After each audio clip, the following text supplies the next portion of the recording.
मेरा नाम आलिया है। मेरी उम्र 18 साल है। मैं राजस्थान के अजमेर की रहने वाली हूँ। मैं बहुत ही गरीब घराने में पैदा हुई थी।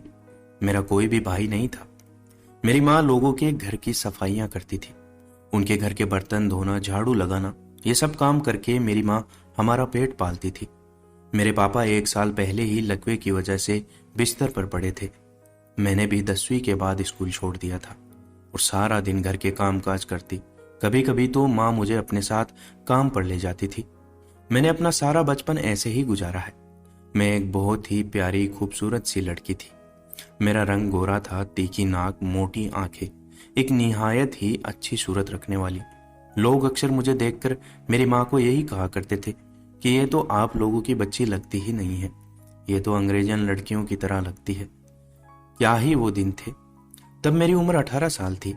मुझे पढ़ने का बहुत शौक था। मैं अभी और पढ़ना चाहती थी, लेकिन जब नज़र घर के हालातों और मेरी माँ पर जाती तो मुझे बहुत दुख होता कि वह कैसे हमारा पेट पाल रही है, किस तरह वह इतनी मुश्किल से पापा की दवाइयों का खर्च उठाती है। मैं तो कभी कभी रोती थी कि ऊपर वाले ने हमें कैसी जिंदगी दी है।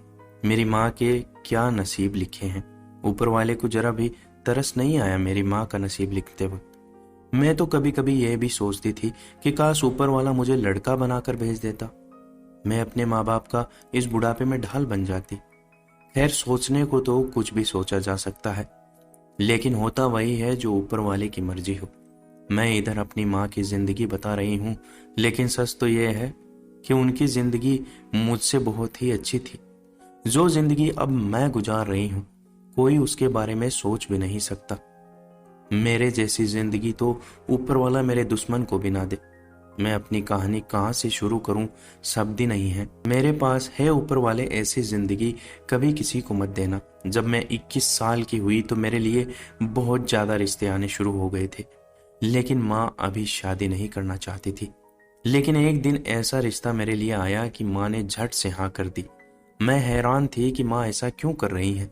जब मैंने माँ से पूछा तो माँ ने बताया कि कोई शादाब नाम का लड़का है, बहुत अच्छा लड़का है, मेरी एक दोस्त के जानने वालों में से है। उसने बताया कि लड़का एक ही है, उसका कोई भाई नहीं है। एक बहन है जिसकी शादी हो चुकी है और वह अपने ससुराल में रहती है। एक उसकी माँ है। बस इतना सा परिवार है। अगर तुम्हारी उधर शादी हो जाए तो मुझे उम्मीद है कि तुम बहुत खुश रहोगी वहां। अच्छे लोग हैं, दिल के भले हैं। मुझे तो अच्छे लगे हैं, बाकी तुम बताओ तुम्हारा क्या ख्याल है। मैं भी सुनकर खुश हो गई कि शायद मेरी किस्मत बदलने वाली है, शायद मेरी किस्मत बदलने वाला कोई आ गया है। उन लोगों ने बोला कि हम लोग प्यार मोहब्बत से शादी करके हमारी बच्ची को ले जाएंगे और आप लोग दहेज वगैरह के बारे में नहीं सोचिएगा। हमारे घर में ऊपर वाले का दिया हुआ सब कुछ है। मेरे माँ बाप इस बात से बहुत खुश हुए कि शुक्र है उन लोगों ने हमसे दहेज नहीं मांगा। अगर मांग लेते तो हम किधर जाते, कहां से पूरा करते। खैर, इस बात पर तो मैं खुद भी बहुत राजी थी। शादी के लिए उन्होंने सिर्फ 2 हफ्ते दिए थे। इतने जल्दी शादी करना मुझे कुछ समझ नहीं आया था। आखिरकार जैसे तैसे मेरी शादी हो गई और मैं शादी करके मेरे ससुराल आ गई। घर बेहद ही खूबसूरत था। 4 मंजिला घर, पूरे घर में मार्बल लगा हुआ था। मैं देखकर एक लम्हे के लिए तो हैरानी में आ गई। जब अपने कमरे में आई तो वह भी अच्छा खासा सजाया हुआ था। मुझे एक पल के लिए तो अपनी किस्मत पर यकीन नहीं आ रहा था कि मेरी किस्मत भी इस कदर अच्छी हो सकती है। शादाब बहुत अच्छे इंसान थे और सबसे बड़ी बात, मेरी सासू माँ बहुत अच्छी थी, मुझसे बहुत प्यार करती थी। शादी को इतने दिन हो गए थे, लेकिन आज तक मेरी सासू माँ मेरे बहुत सारे काम कर देती थी। मैं बहुत खुश थी कि पति तो अच्छे मिले ही, मगर सासू माँ बहुत अच्छी मिली है। जितनी उन लोगों को तारीफें सुनी थी वह तो बहुत ही कम थी। ये लोग तो बहुत ज्यादा अच्छे थे। मैं बहुत खुश थी, लेकिन एक बात मेरी सासू माँ की बहुत अजीब थी।